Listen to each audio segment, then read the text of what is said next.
So, ito para sa mga beginners natin na hindi naman gano'n ka-expert when it comes to Canva, bibigyan ko lang kayo ng konting tips, okay? So, sa elements natin, kung in case naka-free version kayo, etong makikita nyo yung mga may crown na yan, ibig sabihin, hindi nyo pwedeng gamitin yan kasi pro siya.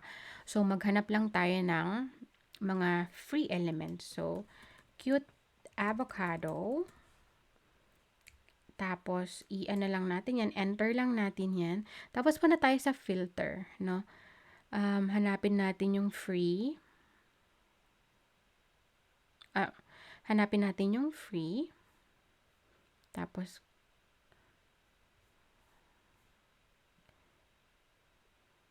ayan, tapos, click lang natin anywhere.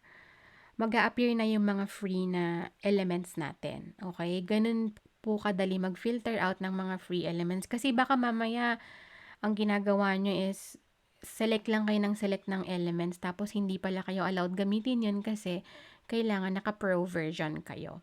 Okay? Ganun mag-select ng free elements. Ngayon naman, ang big no-no, based sa pagkakaintindi ko sa policy ni Canva, hindi mo pwedeng i-download yung isang item as is. So, kailangan mo siyang dagdagan ng ibang elements para maging unique design siya, nagdagdag ka pa ng ibang elements. Okay?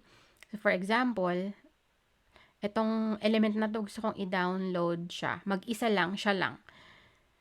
Bawal siya sa policy ni Canva kasi wala ka namang binago. Dinownload mo lang mismo yung element na yon. Hindi ka i-allow ni Canva na gamitin siya anywhere. Or personal use siguro pwede. Pero for commercial, personal use siguro, I'm not sure kung pwede, pero for commercial, for sure, bawal siya. So, yung gagawin natin na paggawa ng seamless file, huwag kayong mag-alala kasi dadagdagan naman natin siya ng iba pang elements.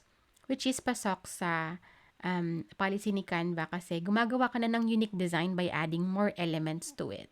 Okay? So, wag natin kakalimutan yan. Unless I'm wrong, pwede nyong bisitahin yung mismong policy page ni Canva para mas maintindihan nyo. But based on what I understood, as long as dagdagan mo ng isa, dalawa, tatlong elements, pwede mo na siyang gamitin. Okay?